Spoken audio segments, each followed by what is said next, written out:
નમસ્કાર મિત્રો, વેધર ઇન્ફોર્મેશનમાં આપનું સ્વાગત છે. હું છું પરેશ. ખાસ કરીને આજના વિડીયો આપણે માહિતી આપવાની છે કે જે આપણે દેશી વિજ્ઞાન એટલે કે હોળીના પવનના આધારે જે ચોમાસા વિશેનું અનુમાન લગાવવામાં આવતું હોય છે, તો આવનારું ચોમાસું એટલે કે 2025નું વર્ષ કેવું થશે એ વિશેની આપણે ચર્ચા કરવાની છે. સૌ પ્રથમ તો આજે ધૂળેટી છે, એટલે ધૂળેટીના પાવન પર્વની તમામ મિત્રોને ખૂબ ખૂબ શુભકામનાઓ. ખાસ કરીને જોવા જઈએ તો ગઈકાલે હોળી હતી ને હોળીને જે ઝાડ હોય છે, હોળીના જે પવન ને હોળીનો જે ઝાડ, હોળીનો ધુમાડો છે કઈ દિશામાં જાય અને કઈ દિશાના પવન આવે છે એને કારણે ચોમાસાનું અનુમાન આવતું હોય છે. એમાં ગઈકાલે હોળીના પવને એક અદ્ભુત સંકેત આપ્યા છે, એ વિષય ઉપર ચર્ચા કરવાની છે. આમ જોવા જઈએ તો જે રેગ્યુલર આપણી જે ટેકનોલોજીના આધારે જે આગાહી આવે છે એ આગાહી છે આપણે રેગ્યુલર આપતા જ રહીએ છીએ, જેમાં ખાસ કરીને એપ્રિલ અથવા તો મે મહિનાની અંદર આપણા વાર્ષિક કાર્યક્રમો પણ આપણે લોન્ચ કરશું. પણ ખાસ જે મિત્રો દેશી વિજ્ઞાનમાં માનતા હોય છે એ દેશી વિજ્ઞાન વિશે પણ થોડીક આપણે ચર્ચા કરવી જોઈએ. જોકે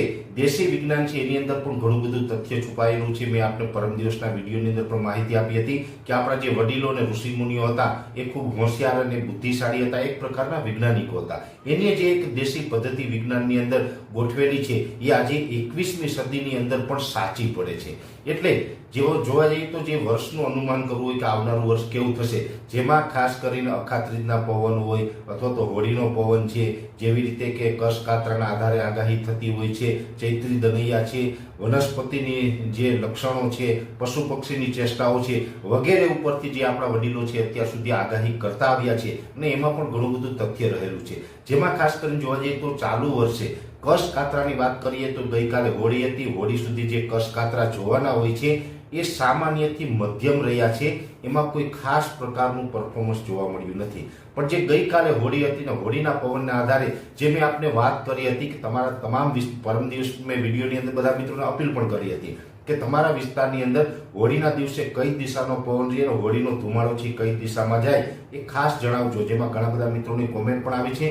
મારી પાસે પણ અલગ અલગ ગુજરાતના લગભગ જિલ્લાના તમામ ખેડૂતો મિત્રોના જે અમારી પાસે ફોનના જે ડેટા છે એમાં રેન્ડમલી અમે ઘણા બધા ખેડૂતોને કોલ કરીને પણ માહિતી લીધી હતી કે તમારા વિસ્તારમાં હોળીનો ધુમાડો છે કઈ દિશામાં ગયો. એટલે ઓલ ઓવર ગુજરાતનું જે અમારી પાસે એક સર્વૈયું આવ્યું છે એ સર્વૈયું અદ્ભુત છે. અદ્ભુત એટલા માટે છે કેમ કે હોળીએ કંઈક અલગ પ્રકારના સંકેતો ગઈકાલે આવનારા ચોમાસાને લઈને આપ્યા છે. જોકે હું આ વર્ષનો જે 2025ના ચોમાસાની ઘણા સમયથી જે વાત કરી રહ્યો છું એમાં વારંવાર કહેતો આવ્યો છું, એવી રીતે આજે પણ કહું છું કે કોઈ મિત્રોએ ડરવાની જરૂર નથી.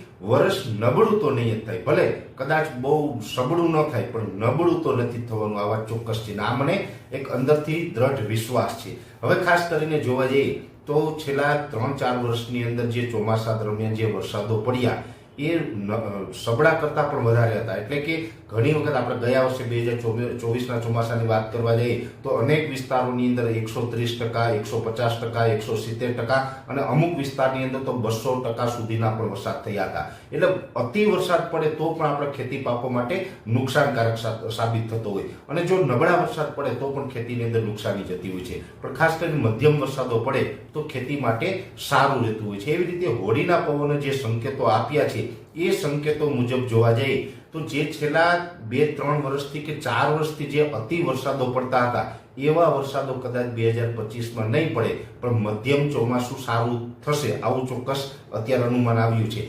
જેની અંદર જોવા જઈએ તો લગભગ 75% થી 80% ગુજરાતના વિસ્તાર એવા હતા કે જેની અંદર જે હોળીનો ધુમાડો છે એ પૂર્વ દિશામાં ગયો, એટલે કે પશ્ચિમ તરફથી પવન આવ્યો છે અને પૂર્વ દિશામાં હોળીનો ધુમાડો ગયો છે. અને એ આધાર ઉપર જોવા જઈએ તો જે પરમ દિવસે મેં કોષ્ટક બતાવ્યું હતું એ મુજબ એનું અનુમાન એવું આવે છે કે મોટા ભાગના વિસ્તારોની અંદર 12 આની વર્ષ થશે. જોકે અમુક વિસ્તારની અંદર 16 આનીના સંકેત આવ્યા છે, એટલે કે જે ઈશાનનો ખૂણો હોય છે, ઉત્તર અને પૂર્વની વચ્ચેનો ખૂણો, ઈશાનના ખૂણામાં જે પવનો ગયા છે એવા વિસ્તારો છે, પણ એ ખૂબ ઓછા વિસ્તારો છે, ખૂબ સીમિત વિસ્તારો છે. લગભગ કહી શકાય કે 75% થી 80% વિસ્તાર એવા હતા કે જેમાં હોળીનો ધુમાડો છે પૂર્વ દિશામાં ગયો છે અને 12 આની વર્ષના સંકેતો મળ્યા છે. એટલે એટલું ચોક્કસ કહી શકાય કે વર્ષ નબળું તો નથી થવાનું. એનું કારણ છે કે જો 8 આની વર્ષના સંકેતો આવ્યા હોત તો આપણે ચિંતાનું કારણ હતું. 12 આની વર્ષની અંદર મોટા ભાગે એવું બનતું હોય છે કે ચોમાસા દરમિયાન મધ્યમ પ્રકારના વરસાદો અને એકંદરે જોવા જઈએ તો આપણે ખેતી પાકોની અંદર જે ઉત્પાદન લેવાનું હોય એના માટે આપણે સારું વર્ષ રહેતું હોય છે. એટલે આ વર્ષે 12 આનીના સંકેતો હોળી આપ્યા છે. જોકે હજુ પણ ચૈત્રી દનિયા છે, અકાત્રીના પવનો છે, એના લક્ષણો પણ સમયાંતરે જોવામાં આવશે. પણ અત્યારે હોળીની વાત કરવા જઈએ તો હોળીની જે ઝાડ હોય છે, હોળીનો ધુમાડો હોય છે, એની 12 આની વર્ષના સંકેત આપ્યા છે. જોકે છતાં પણ કોઈ મિત્રોએ ડરવાની કે ગભરાવાની જરૂર નથી. 12 આની વર્ષમાં પણ આપણે સારા ઉત્પાદનો લઈ શકતા હોય છે. હા, એક ચોક્કસ છે કે છેલ્લા 4-5 વર્ષથી આપણે અતિ વરસાદો પડતા હતા. આપણે દર વખતે અલગ અલગ જે લક્ષણો જોવા મળતા હતા એ 16 આની વર્ષના જોવા મળતા હતા અને એમાં આપણે 100% કરતા વધારે વરસાદ એટલે કે 125%, 30%, 150%, 200% સુધીના પણ વરસાદો પડ્યા છે. એ અતિ વરસાદો પડ્યા હતા. જોકે એ અતિ વરસાદોને કારણે પણ પાછળના 2-5 વર્ષની અંદર ખેડૂતોને ખૂબ નુકસાન પણ ગયું છે. એવી રીતે જોવા જઈએ તો આ વર્ષે કદાચ નુકસાનીના વરસાદ ન થાય પણ એકંદરે સારા વરસાદ થાય અને મધ્યમ ચોમાસું રહે એવા અદ્ભુત સંકેતો આ વર્ષની હોળીએ આપ્યા છે. ખાસ કરીને જોવા જઈએ તો આ હોળી એકમાત્ર ખગોળ વિજ્ઞાનની અંદર નથી કે એના આધારે આપણે સંપૂર્ણ ચોમાસાનું અનુમાન લગાવી લઈએ. બીજા પણ ઘણા બધા લક્ષણો હોય પણ હોળીનો પવન અને જે કચ્છ કાતરાના બંને અનુમાન એવું કહી રહ્યા છે કે ચોમાસું મધ્યમ રહેશે. જોકે અમુક વિસ્તાર એવા હશે કે ત્યાં મધ્યમ કરતા પણ નબળું રહી શકે છે, કેમ કે ઘણા વિસ્તાર એવા પણ છે કે જ્યાં અગ્નિ ખૂણામાં ધુમાડો ગયો છે. જોકે અમુક વિસ્તાર એવા છે કે જ્યાં ઈશાન ખૂણામાં, એટલે 5% વિસ્તાર એવા હશે કે ત્યાં અતિ વરસાદ પડી જાય, 5% વિસ્તાર એવા હશે કે મધ્યમથી પણ નબળું પડે અને કદાચ 5-10% વિસ્તાર એવા પણ હશે કે જ્યાં દુષ્કાળ જેવી પરિસ્થિતિનું પણ નિર્માણ થઈ શકે છે. પણ લગભગ 75 થી 80% વિસ્તાર એવા હશે કે ત્યાં ચોમાસું છે મધ્યમ થશે અને ઉત્પાદનની દ્રષ્ટિએ સારું રહેશે. એટલે ઓલ ઓવર પછી સૌરાષ્ટ્ર હોય, કચ્છ હોય, ઉત્તર ગુજરાતના ભાગ હોય, મધ્ય ગુજરાતના ભાગ હોય, મધ્યપ્રદેશ બોર્ડર લાગુ વિસ્તારો હોય કે દક્ષિણ ગુજરાતના વિસ્તારો હોય, તમામ વિસ્તારોની અંદરથી જે માહિતી મળી છે એ મુજબ 80% વિસ્તારની અંદર ચોમાસું સારું થાય તો પણ આપણા માટે, ગુજરાત માટે એ સારી બાબત છે.